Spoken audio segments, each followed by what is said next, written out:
Welcome to stage 13 of the Giro d'Italia. 254 kilometers. It is the longest of the race from Busseto to Cherasco.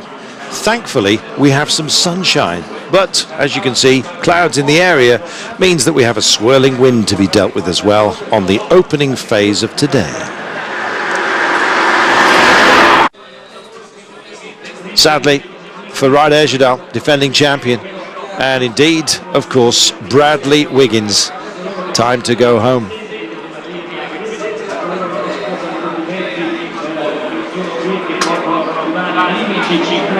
It's been a very tough race, and if you're not well, time to call it quits, and so they have done.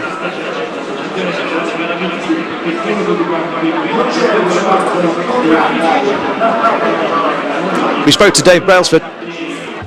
Well, obviously we said last night, we knew Brad was ill, and we're going to we monitored it overnight, but it got progressively worse to the point where, the doc recommended that he didn't start today, which is a real shame. But on the other hand, the health of our riders is our priority, so we didn't have much choice. How disappointed is he to have to leave the race at this stage? I think anybody who stops, has to stop in a Grand Tour is going to be disappointed. But equally, I think if it was, when it's for illness and you're sick, I think it's disappointing, but I think it's not a fitness issue or a physical issue as such. It's an illness, so disappointing for sure. But they have to fight another day. How difficult a decision was it? Did he want to continue, or is he fairly resigned to the fact that he has to go? I think he's sick enough to, it's pretty obvious really. And I think, like I say, I don't think it was a difficult decision at all. I think it was pretty straightforward in the end. There we are, a straightforward decision, but a hard one to take nonetheless. Cherasco is our finish line today. Let's take a look at what we're dealing with and indeed where we're heading. There we are. It's a sinuous route, but not as many turns and indeed moments of action that you might have thought. Bit of a transition, and one where the fast men may have a chance. They'll have to work hard, though, yet again, and after yesterday's efforts, well, who knows? There you can see the real challenges come towards the end, but we have an enormous amount of crosswind going on the flat open sections at the beginning of this race. We do have our escapees, I've got to tell you. Will they make it? Well, in these conditions, possibly not. So, leaving from Busseto today. Partly cloudy, possibility of rain, 19 Celsius. If you're wondering where your Nutella comes from, it's this part of the world. Yes. The Ferraro family, they managed to grind up hazelnuts, add cocoa, and indeed make something that tasted rather approximate to chocolate. They made their fortune, and indeed so have the wine makers in this part of the world. Vintners, generally, have been rich over the centuries, and it means that they can build some rather beautiful buildings as well.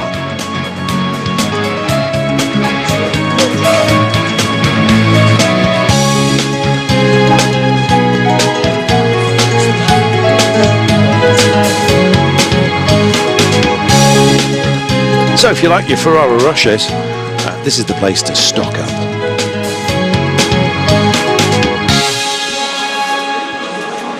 Glorious rolling countryside, some billowing clouds as well. 19 Celsius, humidity around about 63%. So I guess we're approaching 50-50 as to whether we'll get some rain. It may be just showers today as opposed to the deluge that we had yesterday. Almost biblical it was it not? Yes.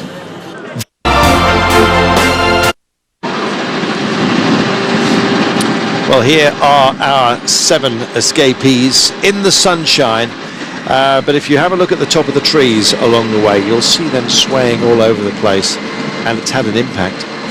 Yes, we have these riders up the road. We'll do them the courtesy of going through them, shall we? Androni Giacottoli represented, so Vini Fantini, as you can see, there are their names.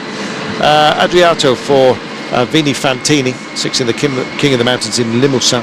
Earlier on this year. Ludvigsen going extraordinarily well as well, 2nd in West Flanders this year, but was 4th, of course, on the Belkoff winning stage, so not averse to going out on a break. Lotto Belissol's Lars Bach is here again, Paris Bourges winner, a few years ago. Oh, hello. Well, there you go. Just getting tagged as we hook back to the peloton here. Not quite sure how that happened, as I was just referring to my notes, but they both look like they've got away with it. Do they? Johan Lebon. My goodness. I can tell you this was a few moments ago.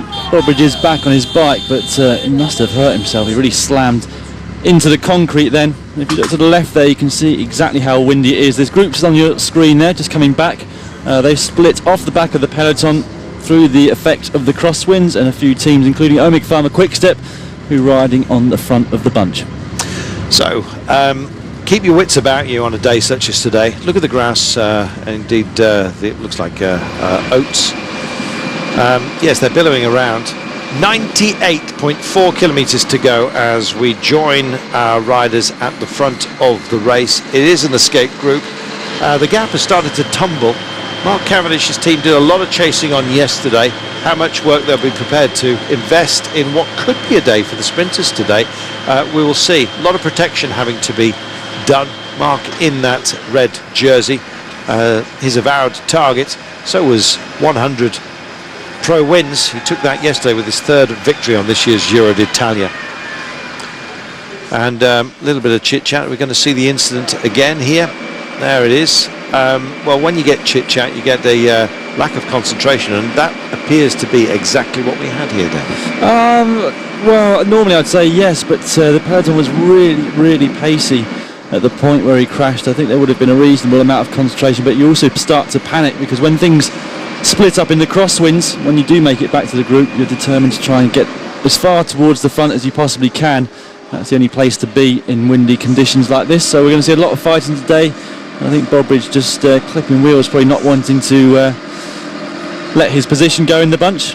And as you can see, just came clattering down onto the tarmac. These 7 out front, as you said, had a maximum lead of almost 14 minutes, and you can see the effect that the crosswind has had in terms of the speed of the bunch. Everybody nervous, or at least they were for a while when they had a big open stretch, and it's come down by 11 minutes in the space of about 45 minutes or an hour. So really high speed. Still a couple of groups trying to get back onto the bunch, and there's one of them now.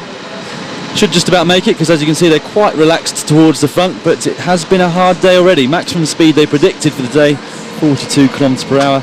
Current average speed, 43.5. So they're not hanging around on this longest stage of the race. Absolutely not. It's well, not pan flat at all, but it is open countryside, and when it's like that, the wind does have an impact, and that's the reason why they have been broken up, the peloton, the chasers.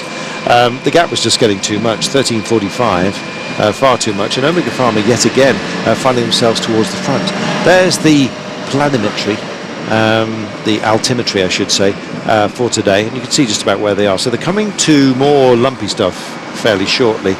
We've been over the course today towards the end, and it's not overly testy in terms of climbing, but it is long and it does drag on just a little bit, so it will be a real leg sapper.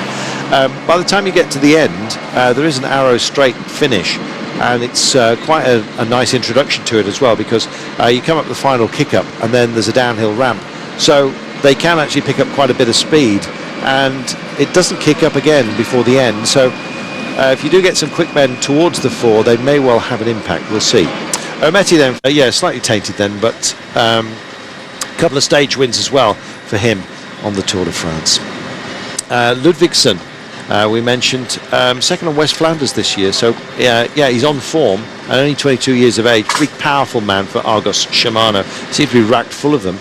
And Rafael Adriano, the 25-year-old, 6th in the King of the Mountains in Limassol for Vini Fantini. They constantly seem to be up in the break, Vini Fantini, and if not, certainly a feature towards the end. Good team. Teamwork's what it's going to be about today. If you're going to protect your man to get a quick man to the end, as far as predictions are concerned, well, it's a tough one, especially now the wind's got involved now. It is, yeah. It looked for a while like the peloton might leave these 7 to fight it out for victory on today's stage, and we also weren't sure whether or not Omega Pharma Quickstep would be confident of Mark Cavendish getting over these little lumps that we've got towards the end, but it seems like they are. They've been doing a fair bit of work on the front, as of Orica Green Edge and also the Astana team earlier on, but well, the gap down to 3 minutes now. I think it's probably going to start going back up again. It was a reduction of that gap due to the crosswinds and nerves in the peloton, rather than really wanting to actually bring the gap down to 3 minutes with almost 100 k's still to go. So it looks very much like at the moment these guys are going to get caught. It also depends on how the riders behind do it. But the fact that Omega Pharma Quickstep are on the front at all kind of signifies to me that they are confident in Cavendish's abilities towards the end of today's stage. I think it's touch and go for him. It is a tough run in the last, let's say, 30 or 40 kilometres. There's a long drag of around 13 k's, but it's only an average of just under 5%. Goes up to over 700 metres.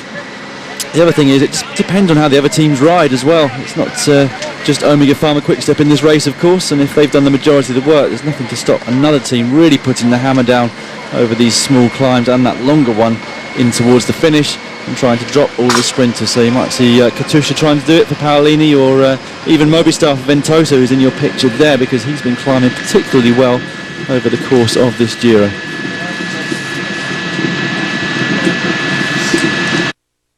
Strong you are. You've got 15 guys rotating in the front. You're never going to get back on and close a 20-second gap. Yes, experience counts for an awful lot. It's where you make the turns and how the crosswinds, of course, reveal themselves, often on exits from villages and that kind of thing. Suddenly you can just stretch out and indeed snap. We've seen that happen to the peloton, which is why they're, as Dan said, swarming at the front at the moment. There is Danilo Hondo. He's been a colourful character. Can I say that? Is that being too kind to him? Not sure, but he had some great results earlier on in his career. Of course, he served his time and he is back here. But 39 years of age, I'd have been tempted to say that was just too old. But then again, started to think like that about Cadel Evans, and well, he slapped us back as ageists and showed exactly what you can do. And experience on a day like today, Dan, can count for an awful lot. Just being able to outthink your opponents apart from anything else. Yeah, it's the strategy, conserving energy on a longest stage, and also the endurance seems to very much, God, look at the trees there. People are going to have to be really, really careful in the GC today. It's going to be, these are my favourite days in the wind. I used to like the crosswinds myself, right from back in the day. Tour of Qatar was extremely successful for Team Cervelo when I was back with them in 2009. I find it a fascinating racing in terms of the way things play out. GC riders generally hate it.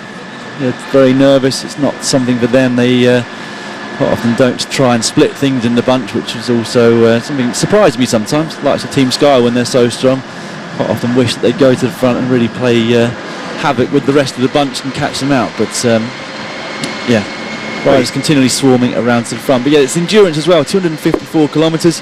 Looking on the finish line now, they've already been riding for 4 hours. 80 k's to go, so well, they're lucky in some ways that they've been riding so fast. It's only going to be a 6-hour stage. It could have been a lot longer than that.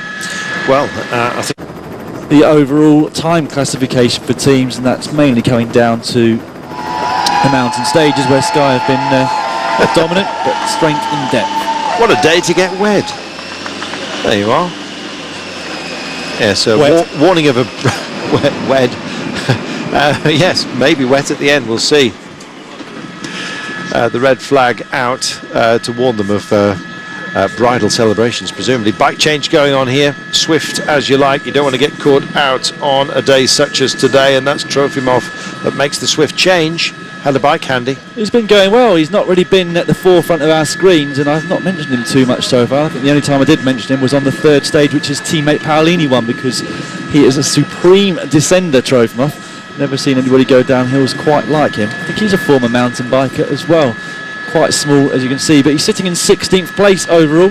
They didn't really have a GC rider coming into this race. Caruso was up there for a time. He's dropped down to 30th place on the classification, but 6 minutes and 8 seconds behind Trofimov. But he's the kind of rider that could slip unnoticed into a breakaway one day and well, you know what, gain some time and end up in the top 10. They were so nervous there. They've clearly minded to look after him today. Yeah, he's obviously one of their protected riders. I reckon Paolini's not a bad bet for today. Good call. 59 kilometres to go, a minute and 51. It's sort of just nudged under the 2 minutes a few moments ago. And yes, I think they're very much thinking about this big ramp that we're dealing with. Well, the big Oh, stuff sorry, yeah, today's. they've got the ramp still to come. I'm Yeah, slightly mistaken. they have. It's they've just gone up to Alba, so they're descending off of that at the Yeah. moment, and then the big ramp starts with 50 to go. Yeah, and all the way up to 37 kilometres to go. So if you do your maths, 13 kilometres of climbing, and it's constant rather than really punishing, Dan. Yeah, it's only 5%. I don't think it goes much above 5%. There's not that many steep sections on this longer climb. Interesting to see exactly how the peloton tackle it, whether they're all happy to let the two sprinters teams continue to control the entire bunch, or whether anybody else has got any different ideas. Well, ideas may have to change today with the weather. They're just plying their way through here. Trezo, and there you go. Just shake a bit of life into the hams. Why don't you? Yes, the quads need a... Oh, hello. Somebody's gone down and not in a happy place. Well, of course not. On the deck. And a couple of the Colombian riders there. just huddling together. And it also looked like caught up in that was Rafa Micah. Maybe mistaken, but... It wasn't the white jersey, was it? yeah, I thought so. But anyway, we'll have a look. Look in a moment. Yeah, we'll see. Maybe my eyes. There, the rain clouds beckoning. You don't want to get teed off the back here, because if the attack goes on, and it's already happened. Look at this, Omega farmers just stretching their legs. They know that this climb is important. Significantly, it is what comes after it. So they're on the descent now from Alba into Arica. As soon as they've gone through there, Rodello is really where the climb starts to punish them. And so leaving Rodello and up to Trecuni, that's where the action is going to happen. And look how strung out they are. They've naturally got the road working for them at the moment, but for those who experience that bump, it's going to be hard to get back on. There it is. There's that compression. Yeah, it's just too many people trying to make up positions. Not enough people braking at the right time. Can be sometimes hard, especially if you're one of the shorter riders, to see what's going on in front of you. I never had that problem myself. I could always kind of pop my head up and see exactly the motion of the peloton. So yeah, a couple of riders coming down, not seriously hurt. I don't think they were travelling quite slowly by that point. Just a halt rather than anything else, by the looks of things. Atapuma hooking up with him as he strives to get back on. Colombia came here with a solid team of climbers, some punchers as well, and I just wonder whether the likes of Duarte might well have missed out if they have been hobbled by that. We'll see. Out front, still relaying rather nicely. We've been saying that for some time. When are they going to throw the hammer down? Because they may well come a point where they decide to go for this. I think it's going to be over the crest if they're still away. It's difficult to know. It's very easy for us to come on and look at the TV pictures and think, well, come on lads, when are you going to start going hard? But the reality is that they've already been out there for 180 kilometres. Yeah. It's a long time to be pushing in a breakaway of 7 riders, and I'm sure some of them have got something left. They don't look like they're on their absolute limit at the moment, but they'll also be a bit dismayed to see that the gap is so small. I'm sure that once it got up to almost 14 minutes, there were a few hopeful people in this breakaway thinking that we might have a chance of the stage victory. Looks very unlikely at this point now. Downhill, there are these pinch points. You don't want to get caught out. You see how, like a tube of toothpaste, you leave a long trace behind you, and the pace behind really falls off. And there are a couple of our members of Orica Green Edge. Looked like Peter Vini was one of them. Luke Durbridge has been busy today. He was actually helping some of the pacing up front, but that duty seems to have been suspended. I'm not sure whether it's retrieval. There is illness going around. I understand that Matt Gosford's not been feeling too well. No, apparently he was feeling a little bit under the weather yesterday. That's why we didn't see him up towards the front on that final sprint into the finish. Normally we would have seen him in the action as we did in the first couple of sprint stages. Prony, having done his counter-attack, is coming back to the team car for some extra refreshments and bottles. His teammates up front. We've still got, of course, DeLuca, Sant'Ambrogio, Gazzelli and a number of others up there. Peloton now being controlled by a number of teams. Got Astana up there trying to keep Vincenzo Nibali safe. All plays into the hands of Omega Pharma Quickstep if they can just keep some of their riders from using their energy by actually riding on the front. 21 seconds the gap, 35.6 k's to go. They don't need to be pulling that breakaway back right at this very point in time. I don't think this descent is too technical. No Dascos there. We've got Blanco as well, looking after Jacink, the leader. Nibali, you just see his pink jersey coming into view. Mark Cavendish not that far away from him. Nice to see the respect offered up between the pair of them. Very much mindful of each other and their place within the parthenon of the greats. Yesterday, as just behind the peloton as they waited, the podium, I should say, as they waited for the podium doors to open for the to take their respective jerseys. And Blanco just staying safe. Meanwhile, this pair are heading down now. This was the little flattish section we were talking about, and then all of a sudden it just drops off, and the pace will be up. A little bit of a transfer of energy there. I'm not sure whether that wasn't just a word from Lastras that he's being spoken to, and it may well be that he has to drop back off this to help out Ventoso. I'm not sure, but there was a brief exchange and an apology. Meanwhile, Omega Pharma yet again. Well, that shows you what they're thinking today. Yeah, they've set their stall out almost from the very start of the stage. One of the first teams to come towards the front to start controlling the gap of the breakaway. I'm very impressed with how many numbers they've still got up here. You can see 1, 2, 3, 4, 5, at least 6 riders with Mark Cavendish. I haven't seen his last lead-out man yet, Stegmans, who's done such a fantastic job in the 3 sprint stages that Mark's won. But yeah, he's got some strength and depth still here. Looks like Viviani's probably here as well from the Cannondale team, who are kind of sitting in the second row.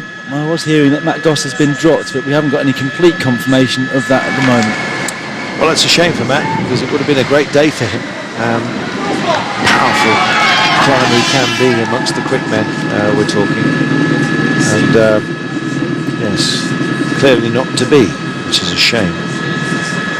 They've done a great job of bedecking the villages and towns that we've been through in pink today. You'll see an awful lot of pink knocking around the place.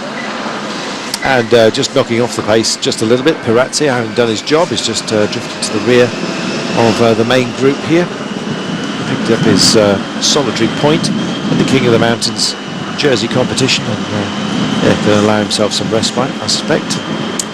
So 33.1 to go. 25 seconds is the gap to the trio out front, but ominously for everybody, Omega Pharma Quickstep are teeing themselves up for a busy end today. Couple more kicks. This is that big long descent that we were talking about. You can see they're taking it gently, I think, all together, but just strung out. No real gaps opening up, and the wind seems to have dropped as well, particularly in this part. I can't see too much movement of the trees. You do get protected areas in rolling landscape, don't you, Dan? Yeah, it's quite unusual in Italy for the race to be quite so affected by crosswinds as it has been today. I mean, we didn't see any huge gaps or echelons.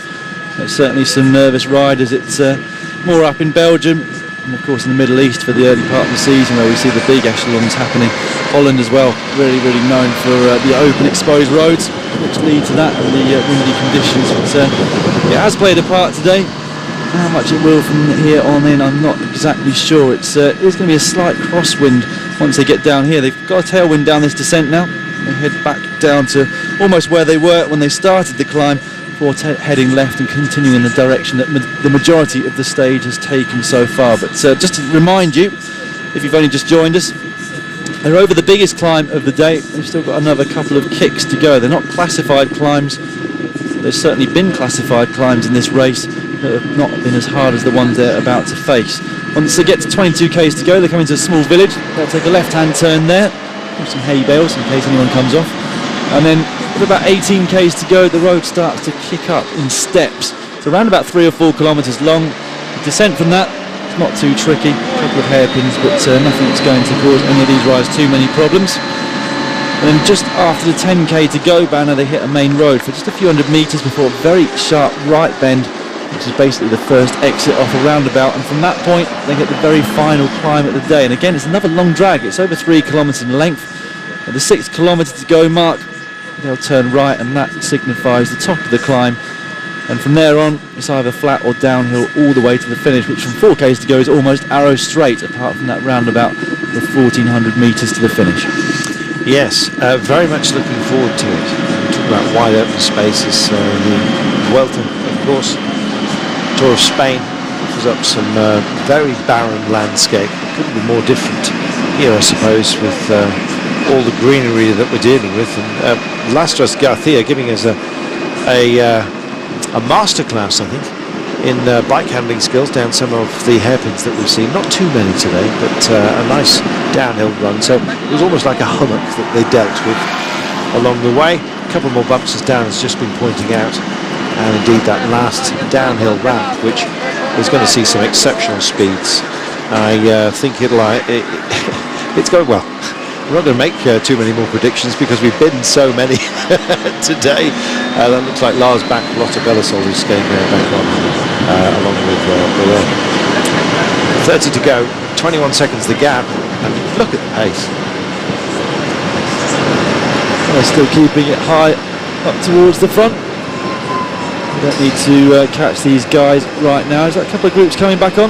Looks like very much like it is. There's some splits in the pairs, and that might be half the reason that they're trying to push now Omega Pharma Quickstep, just to stop any of those other sprinters coming back to this group.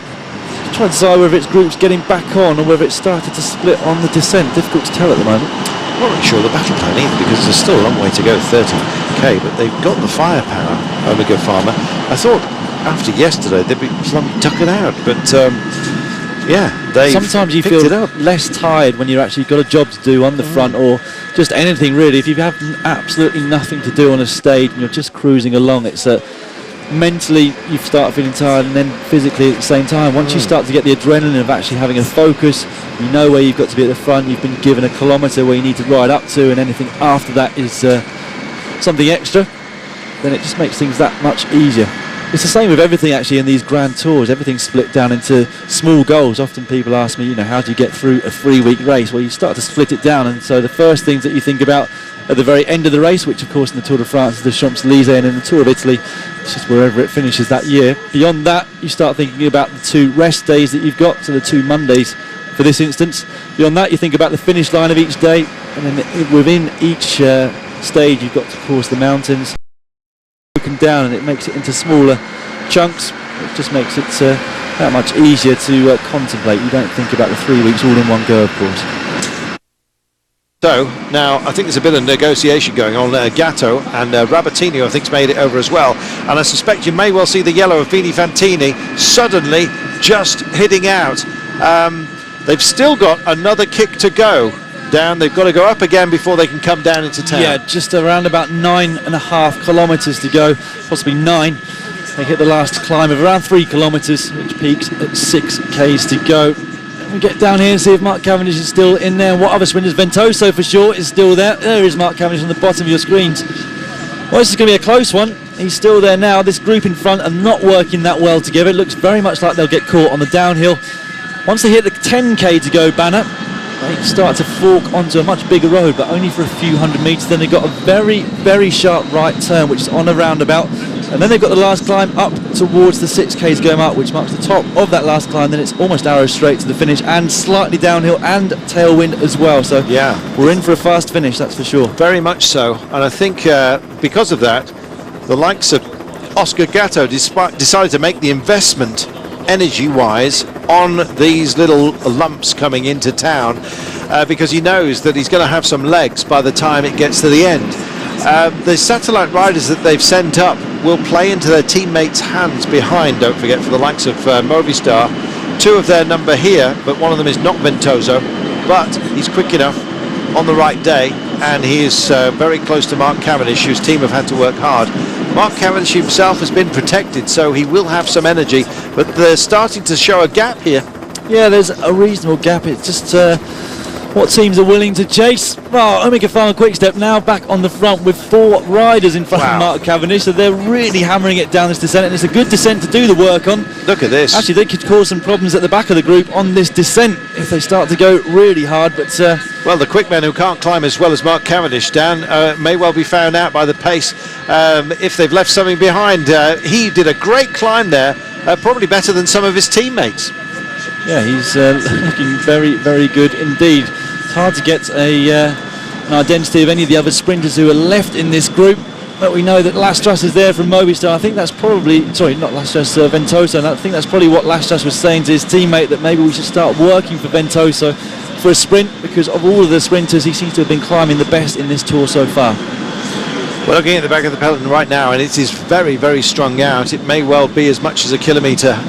We had about 70 riders, maybe a few more have got back on, to be honest, because the last climb was not that focused. There's another ramp still to be taken before they come into that downhill run into town, so they will get a kick, and this is that little descent that we were talking about that plays maybe into Escapee's hands. The chase that's being formed by Omega Pharma, though, is absolutely almost at end game proportions. Look at it. They've got to be so careful coming around some of these bends. They look benign, but believe me, they can bite if you take them too hard. Big braking going on, and then the release, and they'll drive on for this. Mark Cavendish happy to sit in the slipstream of his teammates, but the wind is in their favour for a high-speed finish here. Well, it certainly is going to be at high speed. They've gone under that 10k to go banner. They're going to hit the big main road just now. As you see, there's Ferrari. He hung on for a long time, but it's not going to be his day today. A few hundred metres on that road before that last right-hander, and well, Omega Pharma Quickstep are going to be well positioned for that, because they're leading the front of the bunch at the moment, just a number of seconds behind that group of 8 which has formed, which includes Lastras, the only one from that early break of the day. I think Madola's got a chance today. He's not in the group. He's not in the group. Oh my goodness. Well, I don't know who I picked out instead. Well, we'll see. Definitely Mark Cavendish is your red hot favourite now, the way the day has panned out. And who knows, Ventoso might play the game, Viviani as well. We've seen a lot of slack work from Cannondale today as they've rested up. Will they manage to grasp the day? We'll see. 9.1 kilometres to go. Big turn into town, and finally here come Cannondale to get themselves into position. Well, it's not only going to be about Omega Pharma. Have they been forced to work too hard today? Well, Viviani very mindful. Don't forget, he's come very, very close on this Giro d'Italia. Has not been happy about being in the frame, but not stage winning. Second behind Cavendish on stage 1, don't forget, in Napoli. And of course, again, second behind him as we came into Savoia. So, will he be able to go a step further, Viviani, today? It's a good bet if you've got him. But Mark Cavendish has to be beaten. And today, well, we weren't expecting him to be up there. Those are the escapees, but the card's marked, and with 8.5 to go, the pace that they've got, and uncomplicated roads, I think it's going to be an all-out sprint finish yet again on this Giro d'Italia. Well, it's not over yet. This climb is not that easy. It's only a drag, but it is. Well, it's about 2.5 long. They're just about to start it now. It peaks at 6Ks to go. I don't understand the tactics of the Cannondale team. I mean, they're not on the front yet. It's one thing to save all of your riders to do that lead out for Viviani, but if it's not going to be a sprint in the first place, because they can't bring that break back, then what's the point? Green Edge can catch something for Brett Lancaster today, but 14 seconds with 3.2 to go. Doesn't sound like it's enough, does it? But believe me, it is today, because he's got that ramp which is going to assist him as a lone rider, and they're starting to break down. All the alliances that might or might not be formed are starting to get shredded here, and the chase is on. Yeah, Golash from Omega Pharma Quickstep still there, just pushing one of the Saxo Bank riders. I think Bonatti is still in the group as well. Well, this is going to be touch and go again, just like yesterday's stage. Well, I think Caruso's got a fantastic chance here. The main bunch coming through. He's 300 metres he's got on him at the moment. Well, it's arrow straight, let's not forget, so he's well within sight, and still it's Gatto that thinks he might have a chance. His legs are tying up. Oh, he's starting to fade. He's running out of energy with 2.5 to go on such a long day. 254 kilometres, hardly surprising. Well, he's got the wind in his favour. You can see the way the balloons are bobbling here, but I think they're going to grind him down. Again, we have to reboot. Well, it's not over for either. They've got him in his sights. They'll be able to see that motorbike camera. Yeah, I think it really looks like it's going to be all over for Caruso, but he only needs them to sit up or to lose the firepower at the front right now, and he's been with a fighting chance again, but there's just too many people left in this bunch behind. who want to have a chance at going for this stage victory. Is that Vinny Fantini working on the front now? Still, they just can't help themselves. I don't know whether they're trying to regroup. If it is, then I don't know who the second roll of the dice is going to be, because Oscar Gatto will have been well, reduced in terms of his capability. And look at the train starting to form again, and Omega Pharma have refound themselves. I don't know whether they've just eased off to let others pick it up. The speed, once they get going, it always surprises me, even though I've been watching the racing for so long. Here come Orica Greenidge. That's Peter Leaning on the front, leading Cucalera. Brett Lancaster 2 wheels behind that, with an 82R right in between. You can see Mark Cavendish in the red jersey on the right. They go around this little mini round, about 1,400 metres to go. 1.3 in fact is all we've got left. The Flamme Rouge beckons and they start to weave just a little bit, trying to pick out Mark Cavendish. It looks like has he been distanced here ever so slightly? Oh, this is fantastic. He's in about 14th position. I think he's got one teammate left, but you can see the speed, and I can tell you this is at least 60 kilometres per hour now, almost up to the Flamme Rouge. Well, it is, and Brett Lancaster is just in P3 at the moment. Is it time for him to go? Who's it going to be from Cannondale today? I'm not sure. Maybe Viviani is still in there. He just wasn't amongst the group at the front. I think that is him on third wheel of Cannondale. I thought he Mark was. Cavendish looming behind in the red jersey. And so it proves. He's been shadowing Mark Cavendish. Viviani then has got a three-man helpers here. And I'll tell you something, Bernati's also in the frame for Saxo Tinkoff. There's Mark Cavendish, easing up, still cat and mouse, 500 metres to go. Viviani's got a man, Cavendish has got nobody left. He's going to have to do this all on his own. And I'll tell you something else, I think that De Court's also in here for Argo Shimano. Now then, Viviani is still here, and Mark Cavendish decides to light it. He's going to go long. Where's Brett Lancaster? Where's everybody else? And here comes Cavendish, his head down, he's running for the line. Viviani's going to have to battle and go for minor places here, but is it going to be Mark Cavendish as he heads for the line? Oh, the red jersey makes it, does he? Oh, and a big slap on the handlebars by Nizzolo. Beaten again. Oh, he's beaten everybody, Cavendish. They worked so hard for that. My goodness, he's good. Mark Cavendish allows himself a moment of respite on one of the most punishing couple of days he has had to bear.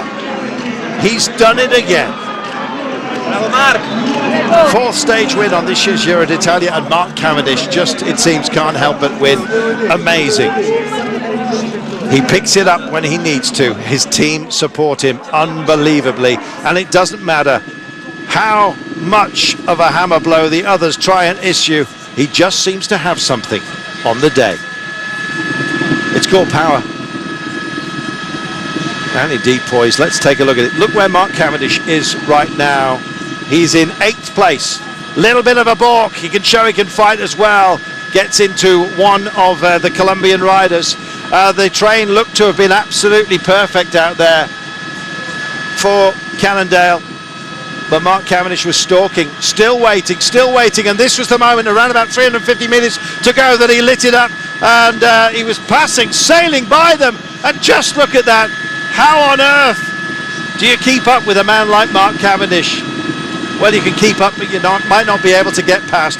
Perfectly timed, yet again.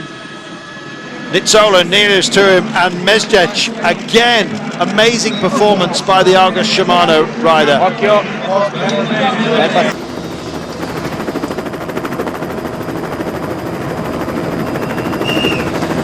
Wow, catch your breath time. Today was supposed to be a transition stage, not necessarily one set up for the sprinters with some kicks at the end, but as we said, Mark Cavendish has got a team behind him. In the end, he proved that he can still deliver from a long way out. Mezgec so close at hand as well. Look at him on the right hand side, just ran out of road really.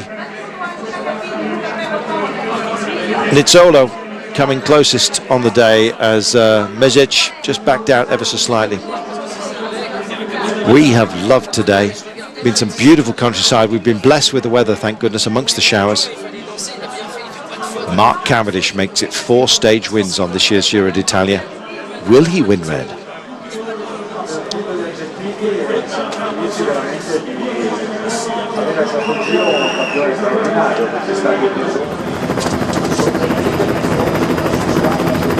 Well, we'll be seeing Mark on the podium. We'll be having a chat with him as well. He looks in very, very good mood.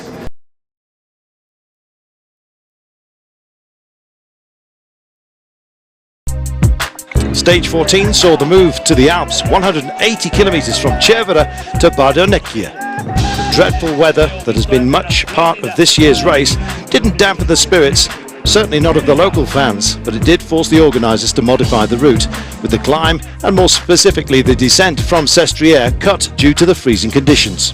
The stage was lengthened, taking in the Val de Sousa before the final climb to Bardonecchia, where Eddy Merckx won on his way to the Giro victory in 1972.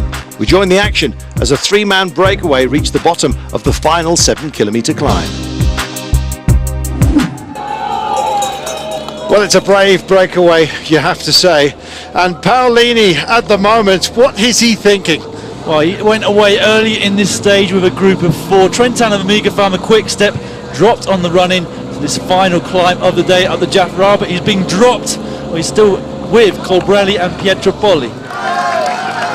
Blanco suffering today. We're looking at the back right now. They may have to help out poor old Jasink, who I think is suffering on this day.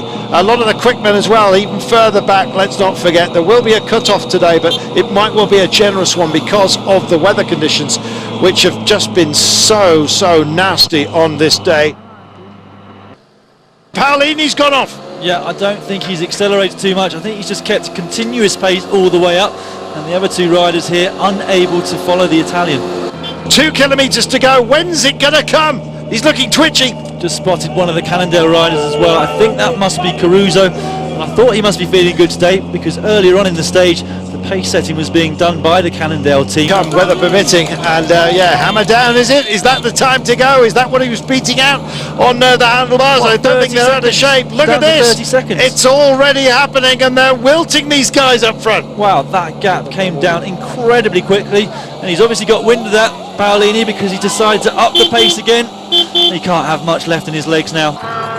Oh, and it's an attack from Nibali. The pink jersey goes. Who can follow him? Cadel Evans tries to increase the tempo, and so does Iran. And who else has got anything? Sant'Ambrogio picks it up. He looks the fresh. Oh, he looks the freshest of those chasers, but Nibali is supreme at the moment. Who's going to make it across to Nibali? It's probably about 6-7 bike lengths right now. The camera doing its work, but so is Sant'Ambrogio as he picks it up. They've got 1,700 to go. Well, he said he was going to attack Nibali, and he's lived up to his promise. Cadel Evans struggling to close the gap there, and as you said, it's Cadel Evans' former teammate Sant'Ambrogio who came straight past the BMC rider and looks to be the closest to Nibali at the moment. Meanwhile, these 2 still pushing on towards the front, but the pink jersey himself must have them in sight now. Well, he dispenses with heavy water bottles. Any lightweight is being got rid of right now, and Nibali goes, and Sant'Ambrogio looks like he's the only man on his case. Oh, he's not. There's others that are joining the party here as Betancourt also picks it up, and Cadel Evans tries to respond as well. Well, he's just about to try and get back onto the wheel of Betancourt, Evans, but it looks like he's losing ground there. He is. This Nibali trio just going away. He has. Now then, have the 2 guys behind him got something left as they just eat into? That's Pietropoli from the escape. That's the first of the bridge of the escapees that they've got to get. This is Paolini out front with Colbrelli, who's been mixing it up. Are they going to get mixed up and confused here in the fog as we head towards the end of the line? Oh, it's running out. The road's running out for them, and still they drive on. And it's Vincenzo Nibali doing it like a champion. Look at this, 10 seconds, that's all. There's no way that those 2 are going to carry on in the lead now. It's going to be one of this group, I think, that's going to fight it out for the stage victory.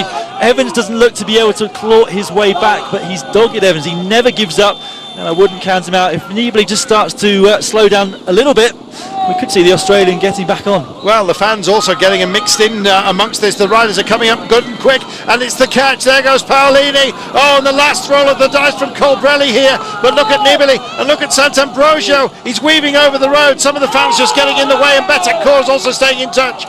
Colbrelli, oh, it's a heartbreak for him as they come under the Flamme Rouge. He's caught, and sailing by goes the Maglia Rosa. Look at this, it's amazing. Well, the fans getting excited. It's been a day of lack of vision for them, perhaps, but out of the crowd. Oh, and Sant'Ambrogio lights it up. Oh, and they're just distancing Betancourt as well. Nibali responds to Sant'Ambrogio. Be pleased with the wheel. Colbrelli courageous there, but no match for this trio now. Betancourt looks to me like he's just starting to struggle a little bit. There's just a small gap opening up between himself and Nibali when Sant'Ambrogio made that acceleration then.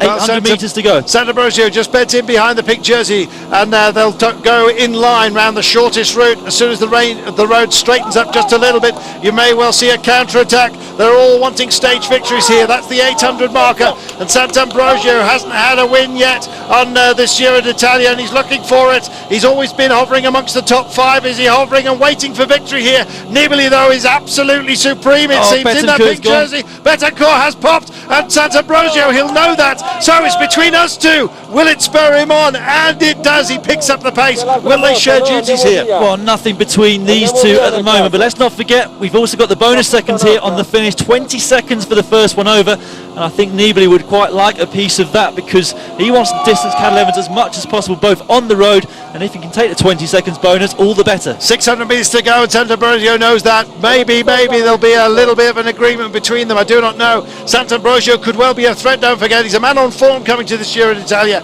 and you never know. You never know. Later on in this race, these bonus seconds could be absolutely crucial, even between these two, let's not forget. 500 metres to go. Who's going to win this? Can't pick it at the moment. Oh, what a great day for the Italians. 3 of them in the breakaway, and now 2 of them fighting out for the victory. I thought it might be for the Colombians today. Betancourt is the best of them in 3rd place at the moment. I think the weather playing a part. Who's going to win out of these two? Well, Sant'Ambrosio makes a little kick. Nibali doesn't respond. He's going to check over his shoulder in a moment just to see where Cadel Evans is. Well, it's Betancourt that's further back down the road at the moment. 400 metres to go. 350 will be there, and before you know it, it's the toughest part of the climb, let's not forget. Well, what amazing form Sant'Ambrosio has got, but has he got that sprint in the last 100 metres to take this victory away from Vincenzo Nibali in that pink jersey? 350 to go, and it'll be 325 and 300 before you know it. Big check over the shoulder. He looks the wrong way, Sant'Ambrosio, hugging the barriers. Nibali starting to chug just a little bit. Is it the toll? Is it the weight of that jersey? He's done an amazing job today. It won't be too bad if Sant'Ambrosio takes it. Oh, no, he wants this himself, does Nibali. Cuts to the inside. He's going to race for the line. He's greedy, and why wouldn't you be? Oh, this is fantastic. 4 hours, 42 minutes or so, and the line does beckon. What brave men these are, and Sant'Ambrosio, I think, might just have this one. Oh, he's going for it. Picks up a little bit of pace. Nibali knows, I think, that this day's going to go elsewhere, is he? Or is he going to do one last killer blow on these final turns here? Excruciatingly steep here in the last kilometre. Only 150 metres to go. Are we going to see a sprint, or are they going to roll across the line like this? Well, how much left do you have on 14% at the end of a day such as this? It's taking an inordinate amount of time and effort. There is Betancourt, and there's Evans struggling on here, and Duran. He's going to be putting a lot of time into these guys, Nibali today, but Sant'Ambrosio hits the line, raises his arm. Nibali lets him have it. Oh my goodness, Sant'Ambrosio takes the day. Nibali puts a massive chunk of time between himself, plus a bonus, let's not forget. Betancourt crosses the line, and now we wait for the clock. There it is in red at the bottom of your screen. We have been in red today, we know about that. The man in Dago yellow, you're looking at him right now. He's our stage winner, Sant'Ambrosio. Good ride by Sammy Sanchez. He's come back into some form, crossing the line in 4th place, just ahead of Rigoberto Urán. And here comes Evans now. What a struggle for Cadel Evans. 36 years of age, but he is a hero. Crosses the line here in 6th place.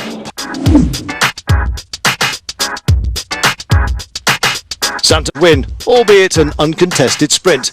Nibali, the big winner, earning 30 seconds over Urán and Evans, and almost 90 seconds over Scarponi. The day's big loser, Robert Jasink, the Blanco rider, over 4 minutes. Seconds between Visconti and the pink jersey group, and these three just not working together at all. No, so Rabatini said to hell with you, I'm going to bridge over to Visconti. I'm going to do it with my mate. 4.6 to go, and Visconti still churns the wheels. This is going to start to get harder and harder down as he gets closer to the summit. Well, it certainly is. In fact, in exactly 200 metres time, it's going to get significantly harder for Visconti. Look at Visconti, still goes and ignores the nutcases along the road. Goodness me, Underpants Man makes an appearance, but yeah, he's not diverted. But just watch the wheels. They may well start to spin on some of the guys on the steeper section at the back if it does get really, really nasty and icy. It's the reason why we've trimmed 4 kilometres off, and you can understand now they've got 2.7 to go. Can you imagine if they still had 6.7 of climbing? It would get dangerous. So it was a good decision. We'll finish at the Pantani Memorial, but right now Rabatini, I think it looks like an also-ran's place, and I think it may be worse than that because there's the Sanchez group. Yeah, Sanchez and Caruso just overtaking the blue jersey of Stefano Perazzi of the Bardiani team. Kelderman, well, he's pushing on just in front of these guys. It might well be that they catch him in just a few moments' time. Astana down to 2, and Scarponi's making an attack. Well, he's making an attack, but it's all too late, surely. 2 minutes and 7 seconds with 2.5 kilometres to go. Maybe it's just for position, this. Maybe it's just to show what he can do. This is Kelderman. Still going well, the young man. And who knows what he's thinking of today. Yeah, great ride by the young Dutchman Kelderman. We haven't seen much of him on the screens, but he attacked around about 5Ks ago. He's bridged his way across to all of the guys except for Rabatini behind this man. I'm really pleased with Giovanni Visconti. He's kept the pressure on all the way up this mountain, soloed up the top of the Telegraph at maximum points there, and I'm sure that he didn't expect to be in with a chance of the stage victory as he topped over the Telegraph, but he's kept that gap very stable until this point. It's starting to come down now, but I think he's got enough to keep, to lift his arms in the air when he crosses the finish line here. And Cadel Evans is in 6th, 7th place. So in the lead we've got Kanga, Nibali, Sant'Ambrogio, Betancourt, then Uran, then Maker, then Cadel Evans, Kelderman still, Kizilowski of Radio Shack still there. So these, the really big names now starting to come to the fore, and the pressure's really starting to go into that bunch. It is, and you just saw Sant'Ambrogio check over his shoulder to see where Evans was. Don't forget, Sant'Ambrogio is looking for there to be a little bit of a gap, and he may well just roll off the front. He could take over, don't forget, 3rd place from Oran, depending if there's any space between them, because they're so close in the overall. Let's get back to today, shall we? 1.8 kilometres to go, and Blanco have shown their face today, but none. Nibali's gone, and Sant'Ambrogio tries to pick it up. There's going to be some space here. Cadel Evans can't respond, and Uran tries to pick it up as well. Sant'Ambrogio bridges over, and I think he's going to trace in with these guys right now. Well, we said they might have some gaps out there, and so it's proving. Scarponi's there, and Evans makes the real grind to get back on and limit the damage. Yeah, and Evans drawing back Rigoberto Uran as well, and Carlos Betancourt. They couldn't follow the initial acceleration, but it looks like they are starting to claw him back at their own pace. Great attack again by Nibali. Not as significant as yesterday because he drew away just Sant'Ambrogio yesterday, but I'm sure it won't be the last action that we see from that group. Well, it looks like curtains, I'm afraid, for Rabatini. Well, that shows you what the pink jersey has got here. A little flick out of the elbow saying, come on, do a little bit of help here, asking Scarponi for assistance. This is the stage leader at the moment, Giovanni Visconti. Nibali, who's got strength in abundance, it seems. Goes. And he does, and he's looking for that young rider's jersey, and this is the reason why we're getting this response. Yeah, Betancourt, he's not going to let the white jersey go up the road because he wants to go into that jersey himself. Nibali to start cottoning onto the coattails of other riders, and again, Evans in trouble, as are the rest of the favourites, just having to claw their way back up. Are they in trouble, or are they just determined to go at their own pace? I think that's the case, and Evans suddenly goes round the outside as they get to Rabatini, and this is Visconti, the final kilometre of what has been a terrible, terrible day, at the end at least. There's a little kick going on right now from one of the Colombia riders. Looks like Duarte it is, I think, yes, number 84 he goes with 0.9 to go. Looking for a little bit of a positional result. There's Rabatini still just holding them at bay. Found another kick late on. Where did he get that from? Cadel Evans. Well, I said sometimes he just gets something at the very end, Rabatini. That's exactly what we saw last year, and he's delivering it again. I don't know how he does it, but he just finds that last dregs from the fuel tank and lets it go. Goes with and Evans goes as well. Come on, Cadel. Let's get back into this one. And Nibali just gets back at him as well. Some counter-punching going on right now. Now Maker goes again. Oh, what a great day this is turning out to be. Stalemate. Betancourt. Betancourt sailing on. Almost gets into Rabatini as he goes by here. It's the end game right now, but I've got to tell you, heading for the line, it's going to be Visconti. 150 metres only It's not going to be that much of a gap as the young riders race on here, but he's suddenly reached the end game of what has been a very, very complicated rule book today. Oh, goodness me, he's found a golden thread amongst the grey tarmac today. And look at them rolling all over the road. The big names are just still looking at each other further behind. But this is a day about guts and verve, and it's been laid on the line by Giovanni Visconti. Chapeau, sir. What an amazing result. What an amazing rider. And what a wonderful performance he has danced out upon the mountain of the Galibier.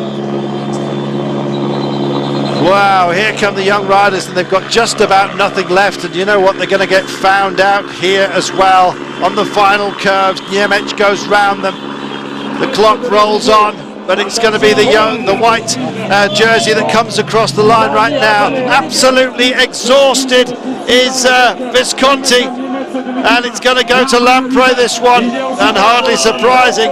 Oh, and a last kick right at the very last, and bonus seconds will count for an awful lot today. That was a great piece of riding. Betancourt coming across the line in superb style right when he needed to. Oh, he needs that. The big names couldn't separate each other right now, all locked together.